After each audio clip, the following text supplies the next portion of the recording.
So today we'll continue with the next type of questions, and we'll see.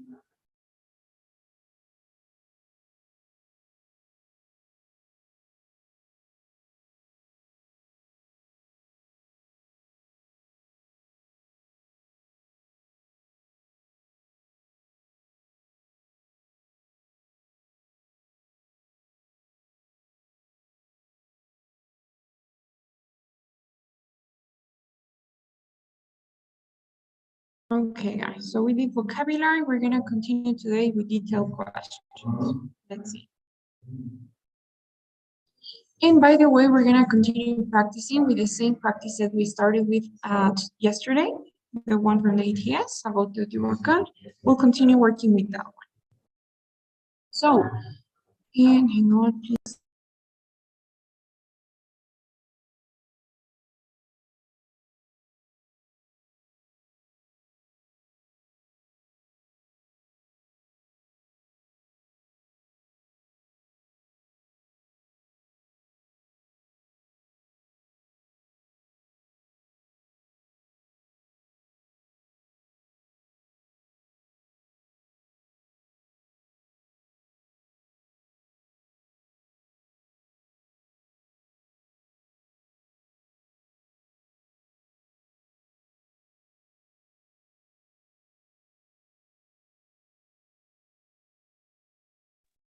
Okay, guys, sorry. All right, so we're going to continue with the types of questions, and we'll start with detailed or factual questions. Okay, detailed or factual questions, which is going to be our second type. Now, these type of questions, I honestly really like them because they are really direct. They are going to require you to find information from a paragraph, but it's going to be information that's directly stated, that you will find there. You just have to find the information you're looking for. Remember that these are high frequency questions, which means that you get from 2 to 4 per passage, and we'll see how to answer. Okay, we'll look at an example, continuing with the same Teotihuacan passage. We'll be answering question number 5 from this question set. Okay, this one here. Which of the following allow? That's the one we're going to answer as an example for detailed questions. So I have it here.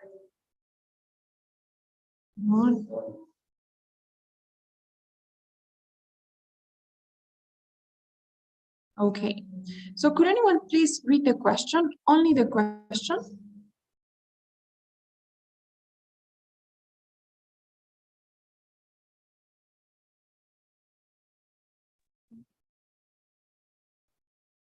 Can anyone please read the question?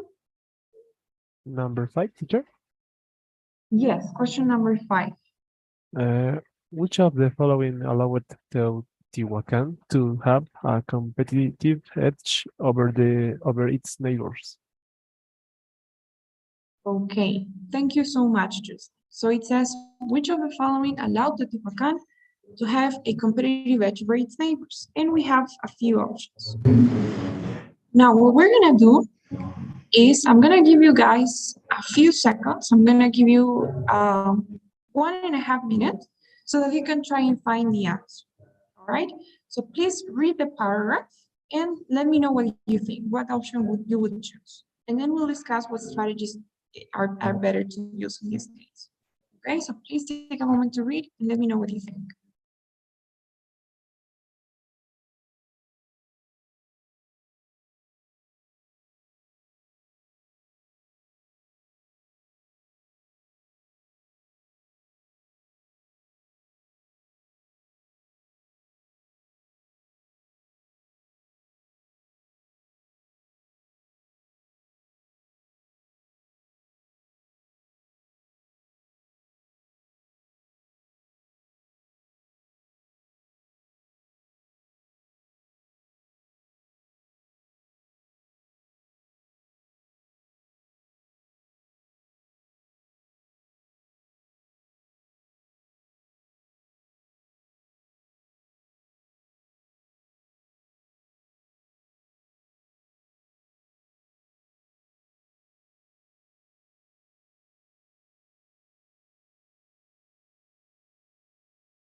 Okay, guys, so what do you think? Which would you choose?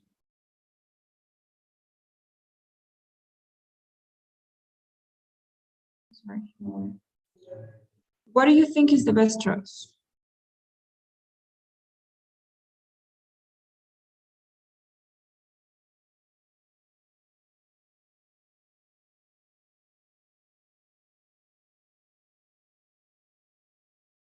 Jose, what do you think?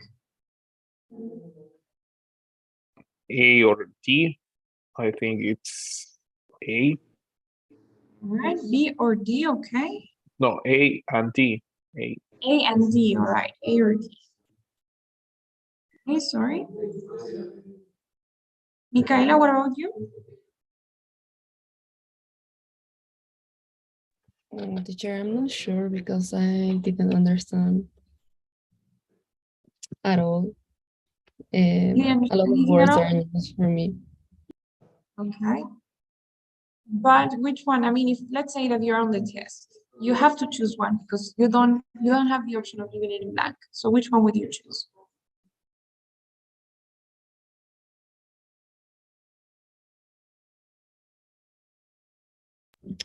Well, I think it's more like letter D. Okay. Well, option D as well. We have two Ds already. What about you, Wilder? Which one would you choose?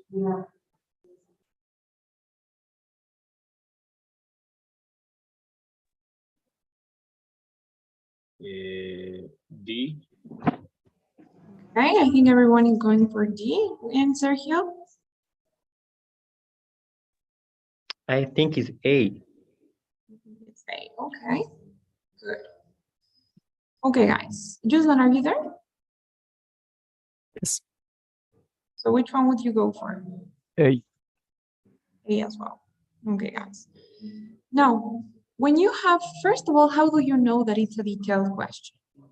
First, because you will find one of these words like why, how, when, which, when, where, what, all right? You know those open question words? You're gonna find them in the detailed questions because they're asking for specific information from the paragraph. They're not asking you to make an assumption. They're not asking you about something that's being implied or something that's suggested. It's something directly said. Now, what do we do when we have these questions? The first thing is obviously we read the question, but you guys don't read the options, okay? Never read the options when you have a detailed question. Why? Because what happens is when you read the options, especially if you've read before, like remember yesterday we read a little bit about the entire passage. So what happens is when you read the question, your brain tends to incline towards one option. So you're gonna be already, when you're reading the options, you're gonna be like, oh, I think C feels good. And then you go back and check, and your brain is gonna try to look for clues that prove your theory that the option that you already chose was correct. So that is what usually happens. So the best thing you can do is first read the question and don't read the options.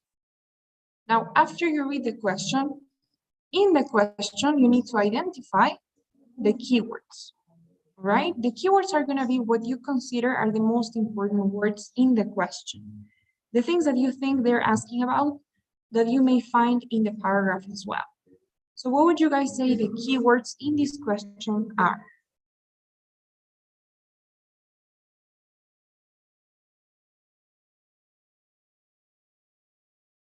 What would you say the keywords are in this question?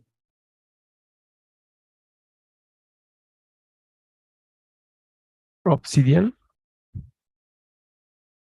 I mean in the question, right? Here in question number 5, not in the options, not in the paragraphs.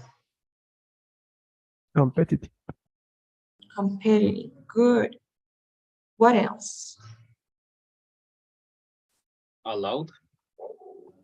Okay, that's a keyword as well. And most importantly, edge, right? The most, like, if we have to summarize this question, the question says, what allowed Teotihuacan to have a competitive edge? Or basically, why? You know, why Teotihuacan had this competitive edge for its neighbors? That is the question. So those are the keywords, right? What allowed Teotihuacan to have a competitive edge. Those are the keywords. Once you have identified those keywords, what you need to do is look for them in the paragraph.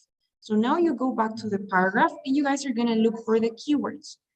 Now, in this case, it's pretty easy because we have a direct quotation, right? If you see these quotation marks, so this entire phrase is in the paragraph, but that is not always gonna be the case. Sometimes you have synonyms instead. So it doesn't matter if you have these in the exact same words or if you have synonyms. Maybe instead of competitive edge, you just have like an advantage. Maybe instead of neighbors, you have something like the surrounding cities. So it could be which of the following allowed Teotihuacan to have an advantage over surrounding cities, right? Even though you won't find these exact same words in the paragraph, you are gonna look for their synonyms, right? Which would be a competitive edge over its neighbors. So that is the first step.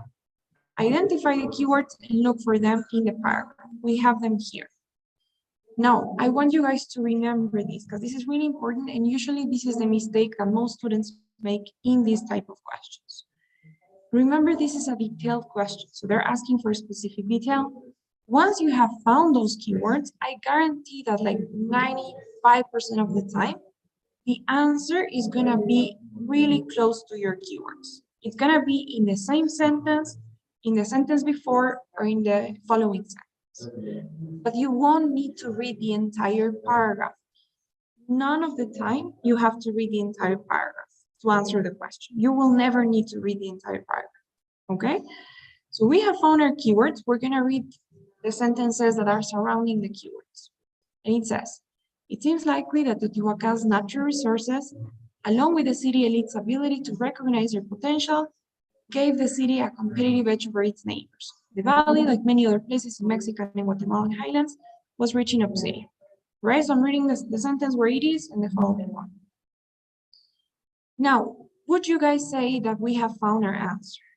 What do you think about those sentences that we read? Would you say that the answer is there?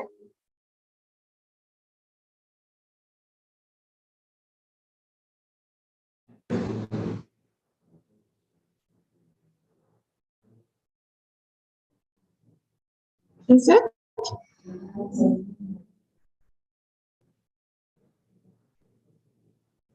Would you say the answer is there? Remember, the question is, what allowed Teotihuacan to have a competitive edge over its neighbors? Do you think that by reading the first two sentences, which are the ones that are nearest the keywords, have we found our answer to that question yet, or no? Is any of those sentences describing what allowed the city to have a competitive edge over its neighbors?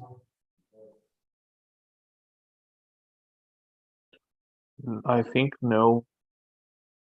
Why not? Because Oh. this first sentence says, gave the city a competitive edge, right? This whole thing gave the city a competitive edge. So wouldn't you say that is the answer?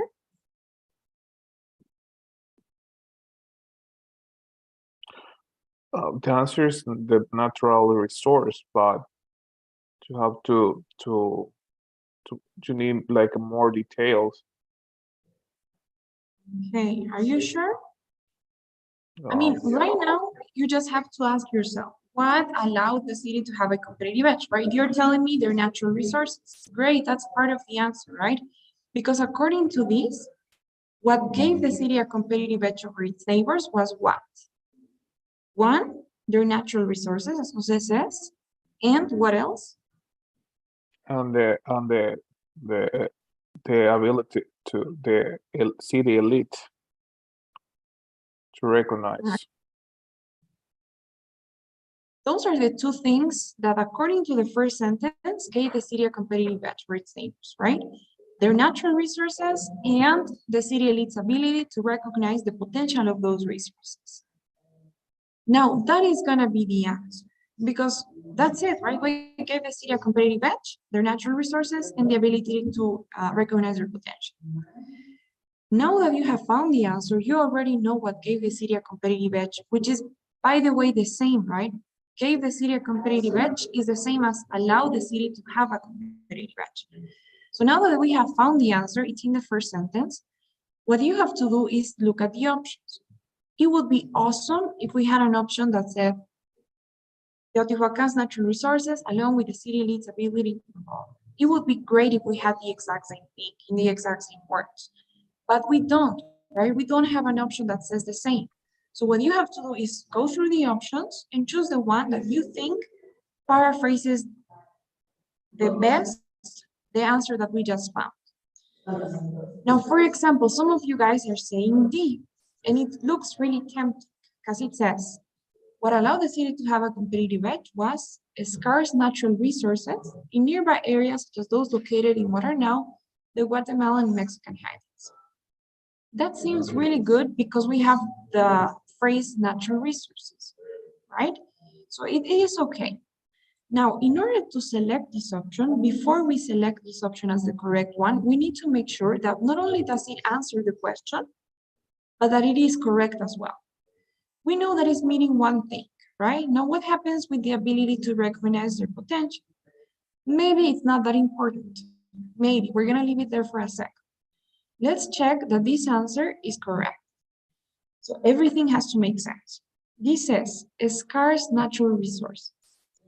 Do you guys think that these natural resources were scarce? Where in the paragraph do we have evidence for that? Were they actually scarce?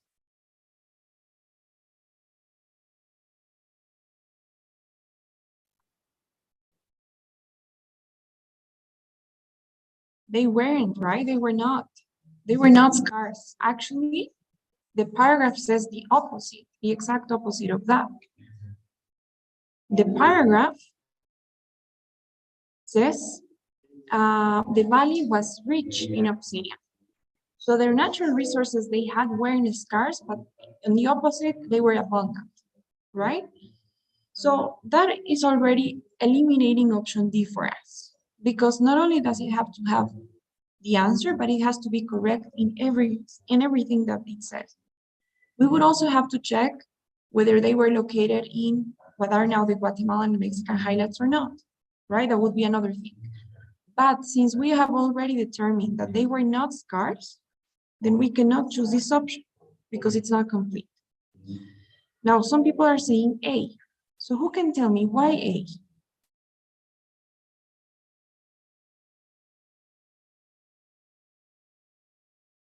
Why A? What would you guys choose A?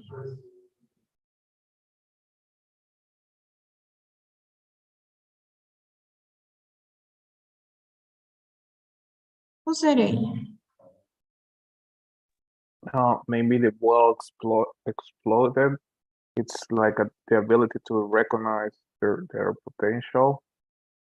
The available commodity is the natural resource. Exactly. Great, perfect, that's it.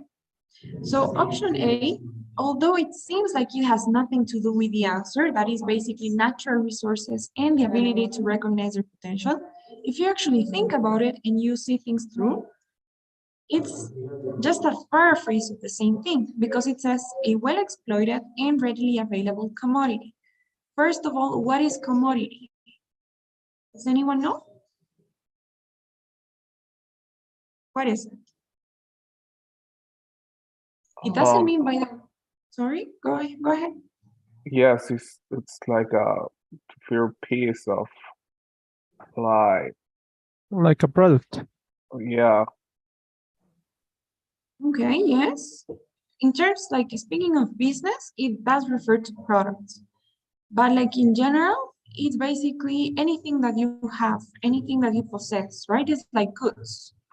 Goods that you have, goods that you own, right?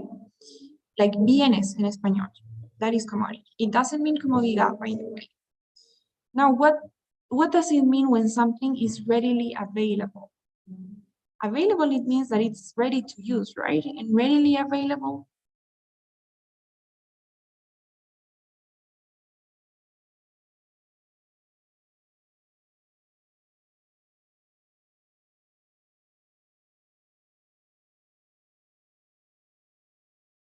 Readily available basically refers to the fact that these resources they had, they were natural, right? From the moment they established themselves in this valley, the resources were already there. The obsidian was already there to use. It was readily available from the start. It was natural. It isn't something that they created, that they produced. It was something that was there from the start. And well exploited, that means that not only did they have the natural resources, but they knew how to exploit it. They knew what their potential was, and they exploited it. Right? So that's it. As you can see, option A would be the right one, because it is paraphrasing the answer we found, right? Which is natural resources and the ability to recognize their potential. Option B, although it has to do with the elite class, again, right? It's not just looking at the option and seeing, okay, it says elite class, so it's option B. No, you have to actually make sure you read everything. And it says the presence of a highly stable. But do we know whether they were highly stable or not? We don't, right? And another thing is we're missing the main thing, which is natural resources here. So option B has nothing to do. And option C is totally out of context, right? Remember, our answer is natural resources. So C has nothing to do with that. Is this okay, guys? Do you have any questions about this question we did? Detailed questions? So who can summarize the process? Everything we did. What are the steps? What did we do?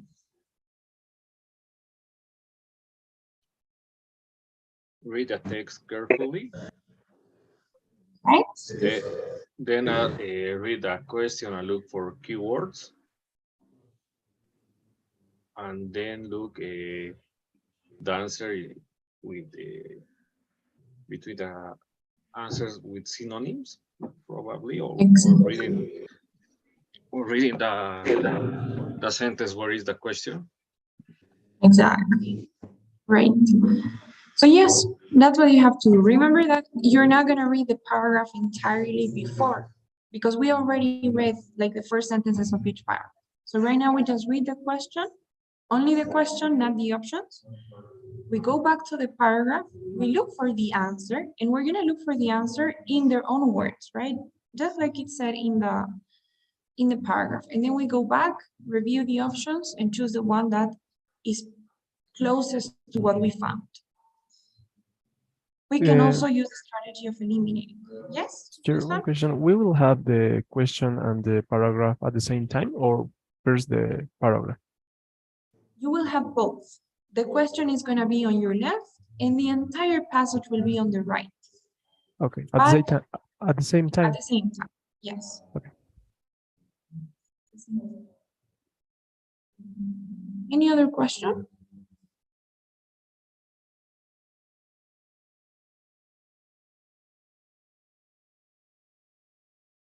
Okay, guys, so now you are gonna do one. We're gonna be answering question 6 of this same set, according to paragraph 4. We'll answer this one. And you guys will do it as a way to practice. Okay, so I'll give you guys 1.5 minutes to read the question, look for the answer, and tell me which option you would choose.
Okay, guys, so which one is it?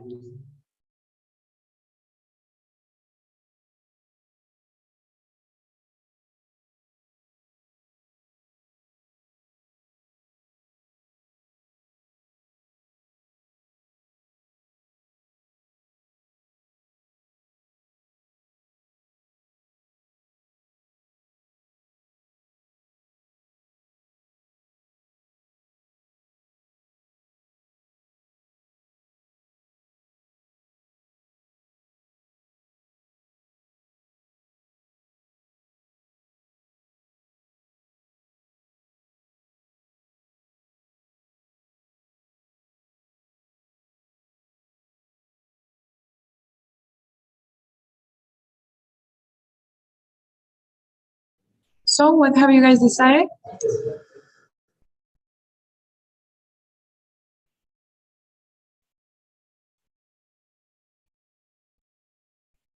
Maybe D. Eve, okay. Does everyone agree? Yes. Great. So here the question asks, what has research on obsidian tools found at Olmec sites shown? Right?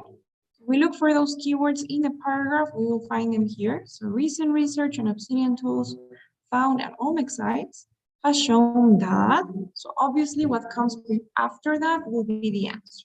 The answer is that some of the obsidian obtained by the Olmecs originated near Teotihuacan.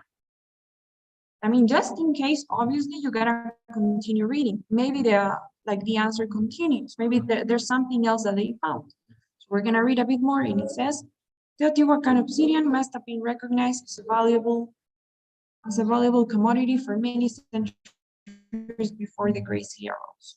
And actually, coming back to the previous question, if you read the paragraph, then you know that obsidian is a commodity. So that's gonna give you a clue for the other question we did. But let's go back here again. So then we know that the obsidian obtained by the Olmecs originated near Teotihuacan. We look for the options, we look for the closest one, and it's obviously gonna be D.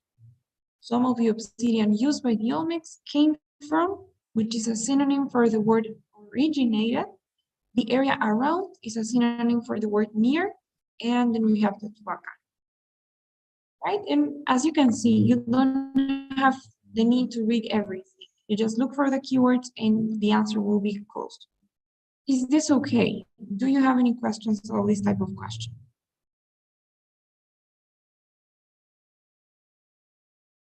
No questions?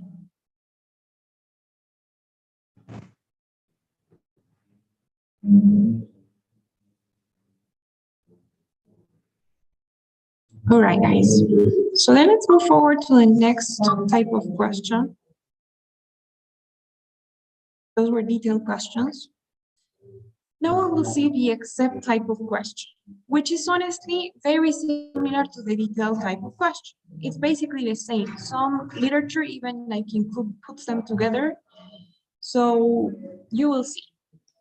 Now the except type of question is the same as the detail, but instead of asking you for a specific detail that was mentioned in a paragraph, they will ask you to choose the option that wasn't mentioned in the passage, something that was not said or that is not true from the passage. So in this case, you will have to read all of the options, okay, where the strategy is a bit different. We're gonna see. We're gonna be answering question number 3 of the same set. This one here, which of the following, okay? Let's see. So first of all, how do you identify this type of question? How do you know that it's an except type of question? Easy. You will always have the word except or not in capital letters. When you have the word except or not in capital letters in the question, then your mind should turn to except type of question. You know it's gonna be this one already, okay? Could anyone please read the question?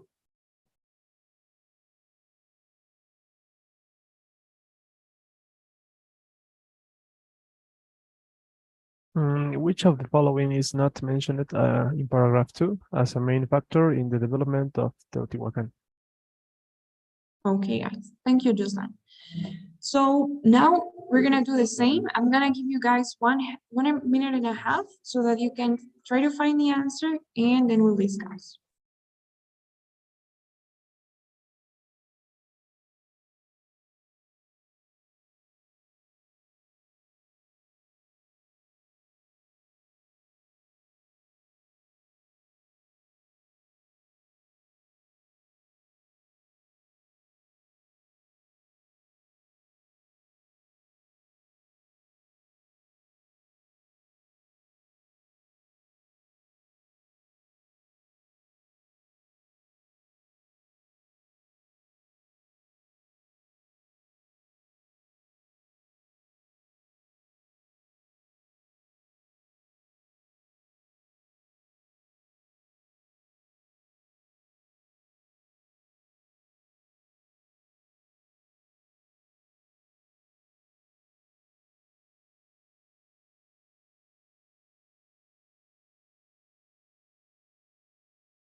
Okay, guys, so what do you think?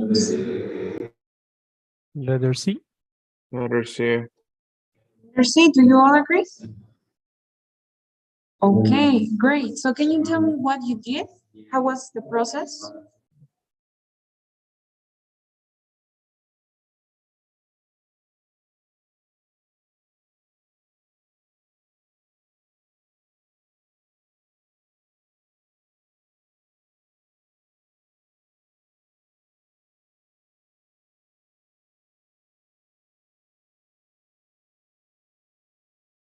Okay, guys. So basically, hang on. Okay, basically, the process is pretty similar to the detailed questions. First thing, you read the question, and you see what they're asking you for specific. In this case, they say, what is not mentioned as a main factor in the development of Teotihuacan, right? So what is not a main factor in the development of Teotihuacan? Now, I want to be honest with you guys, you won't always have the same type of question. Sometimes they won't ask you about a specific thing, like as a main fact. You won't have that. Sometimes they will just say, what is not mentioned in paragraph 2 and period. So in that case, you don't have anything specific to look at. You will have to read the entire paragraph in that case. But if they narrow it down and they ask you about something specific, then you don't need to read everything.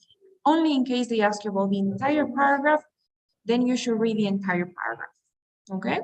Now, in this case, they're asking for something that is not mentioned as a main factor. So what we're gonna do is same thing. We identify the keywords. What are the keywords in this question? Development. Development. What else? Factors. Factor.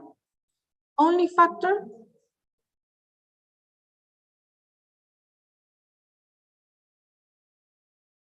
Main factor. Great, main factor. Now, I want to give you guys a tip, and this is a very important tip for the TOEFL reading. And I've seen this plenty of times. These words are called modifiers because they basically modify something. If I tell you guys, this is a factor, that's one thing. But if I say that's a main factor, that's an entirely different thing. If I tell you that as a secondary factor, it's a different thing. If I tell you that is a non-important factor, That's another thing. So those words are called modifiers because they're modifying what you imagine, right? If I tell you this is a car, you imagine one car. If I tell you that is a red car, you imagine a red car. If I tell you that is a small, old-fashioned red car, then your image completely shifts to something else, you know? Now, you're gonna find a lot of those modifiers in the TOEFL reading, and you need to be careful with that.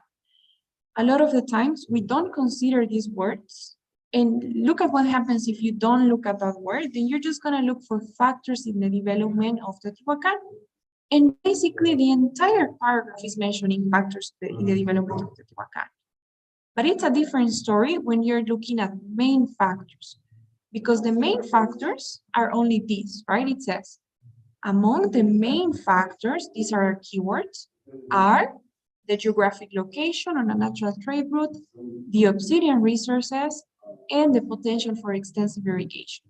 We only have 3 main factors in the development of Teotihuacan. But if you forget of being careful with the modifier, then you're gonna find more. You're gonna say, oh, we have other factors. The religious significance, the historical situation, the ingenuity and foresights of the elite, and the impact of natural disasters such as the volcanic eruptions. So everything is different if you don't pay attention to those modifiers, okay? And that is a very important trick. Sometimes they ask for, what is something that the citizens always did? You know, and you have something like, the citizens often did this. So always is not the same as often, right? Sometimes it's not the same as usual. So those words change everything, okay? Now going back to the steps. The first thing, we look at the keywords. What do we do next? We look for those keywords in the paragraph, right? We already have it here. Main factors of the development. The main factors are, now, if they're asking for what is not a main factor, before you get to what is not a main factor, you need to know what is a main factor. So you identify the main factors. What are them? 1, geographic location, we said. 2, obsidian resources, and 3, extensive irrigation. You have found those 3, you make sure that that's it, that you're not missing anything, and now you can go to the options. And what you do is basically like a checklist. You start checking the ones that are mentioned.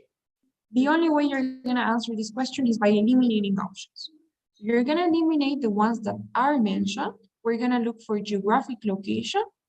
Where is that? Which option is that?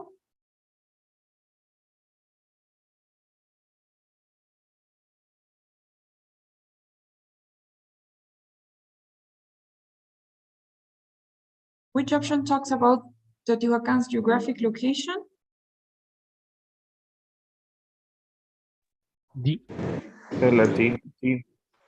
Exactly, letter D, because it says Teotihuacan's natural location on a natural trade route, right? I think it says, or Teotihuacan's, sorry, I can't see because it's like, okay, Teotihuacan's location on a natural trade route. Great. So D is actually mentioned. Another thing is you need to make sure, the same way that we did before, that what you're choosing is completely right? Because maybe if option D says Teotihuacan's location on a, no, I don't know, maybe you have on a null trade route is not the same as on a natural trade route, right? So careful with those things. Option D is matched. Now, what about the obsidian resources? Where is that?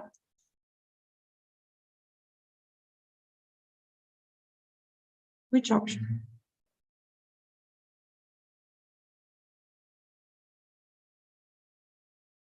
A. Exactly. And it's correct, right? Because it says the presence of obsidian in the Teotihuacan Valley, which is the same as the obsidian resources in the Teotihuacan Valley itself. And finally, the potential for extensive irrigation is option B, right? The only one that is not mentioned as a main factor will be C. Well done. So the process is basically the same, but this time you need to compare and be crossing out the ones that are mentioned or that are true until you get to the one that is not. Is that okay so far? Do you have any questions for this one? Easier, right? And the one before.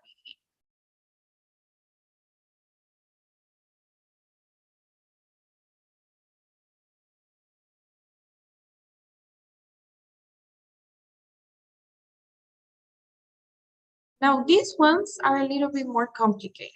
They are a little bit more subjective, we could say. They're not as direct as the other ones. These are called inference questions, okay? And as the name suggests, does anyone know what an inference is? What does this word mean, inference?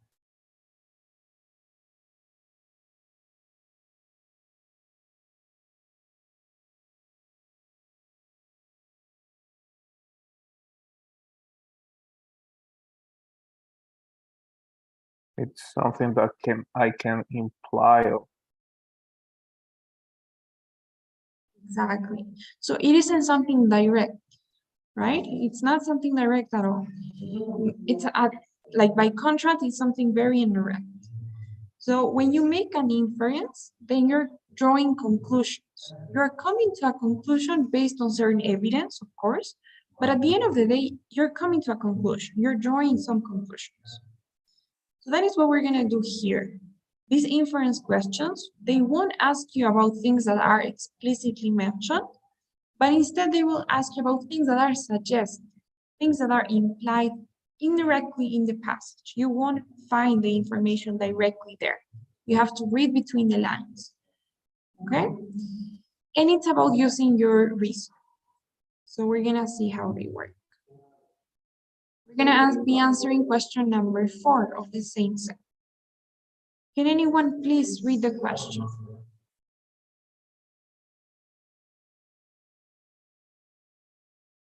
What can be inferred from paragraph 3 about Huiculco prior to 2000 before Christ? Great, thanks. So same thing here, the process is practically the same. Read the question, make sure you know what they're asking for, go back to the paragraph, try to find that information, then compare with the options, okay? So I'll give you guys 1.5 minutes and then we'll discuss. Teacher, sorry, I don't understand completely what was incorrect. Inference, in Spanish it's translated as inferir. Now inference, when you infer something, it means that you're coming to a conclusion. For example, let's say that I say, okay, maybe I say something like, maybe I ask a question. I was like, does anyone know Cuicuilco? You know, I'm asking that question. I'm not saying anything specific, but you can come to the conclusion that Cuicuilco is an unknown city, right? Because the way that I'm saying it, what I'm saying is kind of implying that Cuicuilco is not something that's very known. So is anyone familiar with this, Cuicuilco? So you're gonna be like, I'm inferring that Cuicuilco is something that is not very known, right? But instead, if I tell you, you've heard of Cuicuilco, right? Haven't you? So in that case, you're gonna believe the opposite. You're gonna be like, oh, Cuicuilco is something that's very familiar. Everyone must know what Cuicuilco is. So those thoughts that you have, those are your inferences. You're drawing conclusions based on something that somebody else said. And those are the inferences that you're making. You know, you're drawing conclusions based on something. Of course, you can never be like 100% sure, but it's like the best inference that you can make. You know? Is that okay? Yes, thank you. Okay. In this case, will be only one answer. Yes, only one answer.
Okay, guys, what do you think?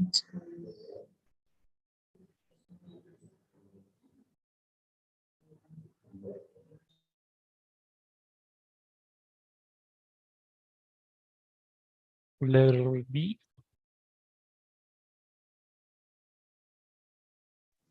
Okay, letter D, I think it's D. D as well. Okay, anyone else? D. D too? Okay, great. Now, can you guys tell me why? How did you come to that conclusion?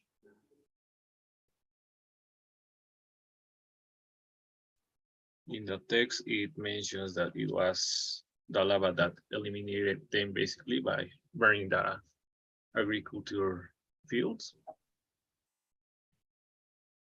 Okay. And So they were the biggest rivals they had, the Teotihuacan culture. okay, good. All right. So yes, option D is actually correct. Now, what do we do in these cases? First of all, you make sure that you are dealing with an inference question. So how do you know? Because of the way it starts. It always starts in the same way. It says like, what can be inferred from this paragraph? What can be inferred? Or sometimes you have what is suggested about this, or what can be, or what is implied. You have those three words: inferred, suggested, or implied. And how you know that you're dealing with an inference question. Now, what do? We read the questions, we don't read the options, and we look for the information they're asking in the paragraph. Here they're saying what can be inferred from paragraph 3 about Quiquilco prior to 200 BC. Now, if we think about it, I think everything is talking about Quiquilco prior to 200 BC until here, right? Then they start talking about the Teotihuacan. So we would have to, there's no other way, read everything from this prior to up until here. And let's see what information we have. Before we make any inferences, we need to work with the information we have. So what do we know about Quiquilco prior to 200 BC? First of all, we know that it was a relatively small center that coexisted in and near the Valley of Mexico, right? So we know that it was either in or it was near the Valley of Mexico. That is the first thing that we know about Quiquilco prior to 200 BC.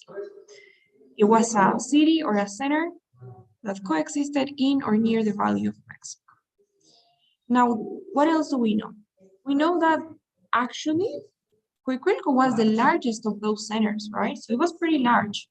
I think it was the biggest rival of the Teotihuacan. So it says the largest of these centers. That's another piece of information we get.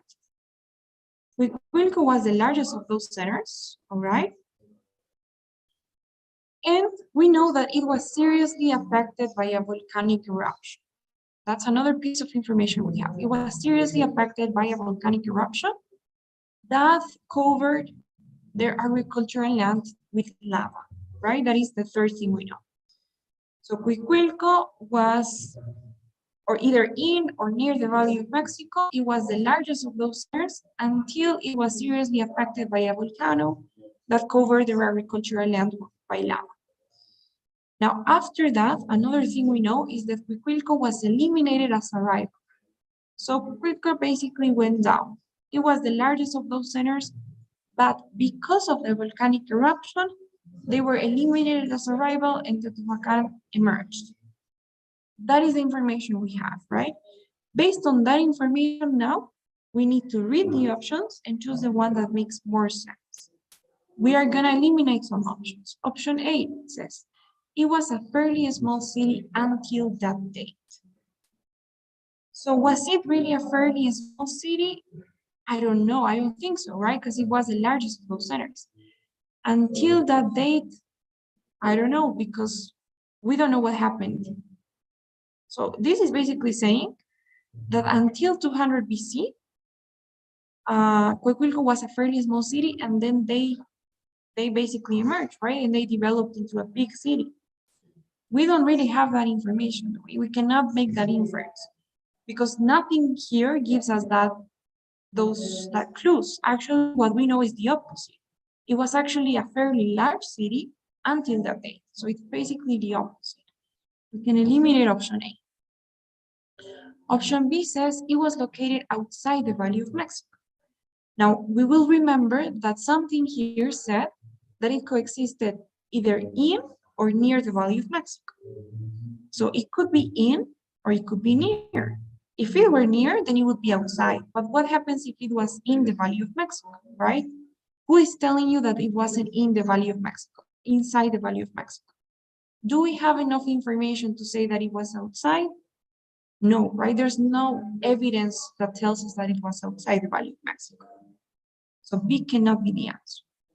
Now, what happens with C? It says it emerged rapidly as an economical and political center prior to 200 BC. Do we have evidence to say that it emerged rapidly? It's an economical and political center. No, right?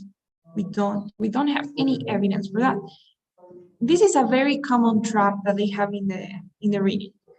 They are gonna give you options that contain words and maybe phrases that were said in the paragraph. Because this was said in the paragraph, right? It was like here. Any number of areas might have emerged as a leading and economical power in central Mexico. So they are gonna do that a lot. They're gonna have in the options words or phrases that were mentioned so that your brain or you, when you're like rushed and nervous, you read an option and you, oh, this was mentioned, so this is the correct choice. You have to avoid those traps, okay? So you're gonna reason it out and feel like, is this talking about Quick? No, right? This is talking about other towns. So we don't know anything about whether Quiquilco emerged rapidly or not. We don't have that information. This is talking about other towns that could have emerged. Mainly talking about the Tehuacan, right? So option C is not the one here. Then the only one we have is D. And this is what you guys said, right? And your way to prove it is great. You said, what happens is, we know that it was a large center, the volcano damaged their agricultural land, and then they went down. So something is going on there that we don't know. So what happens? Why is it that this volcanic eruption affected so much Quiquilco? Why? Because its economy relied heavily on agriculture, right? They depended too much on agriculture. When their agricultural land was covered by lava, everything went down. You know, so this is the one that makes more sense. This is what we can infer based on the evidence we have. We have enough evidence to come to the conclusion that they relied heavily on agriculture. No, and this is the evidence. They were seriously affected when their agricultural land was covered by lava. Is that okay, guys? Do you have any questions about this one? Any questions at all before we leave?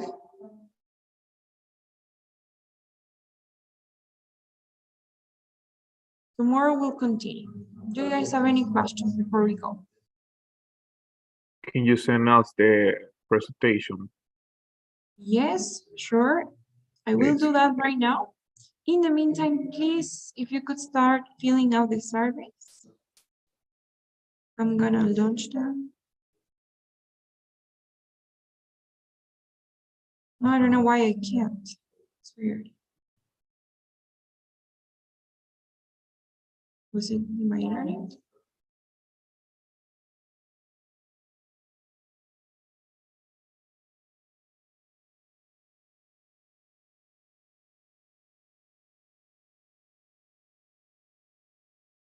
Okay. Something's going on.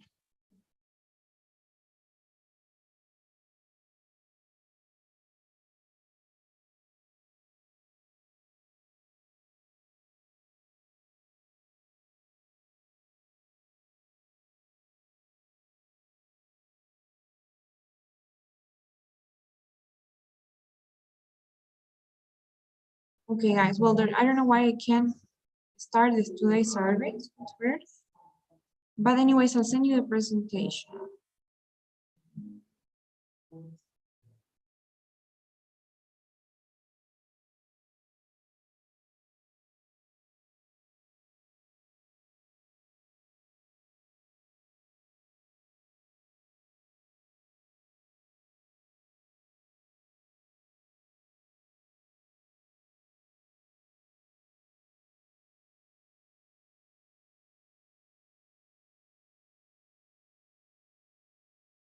Okay.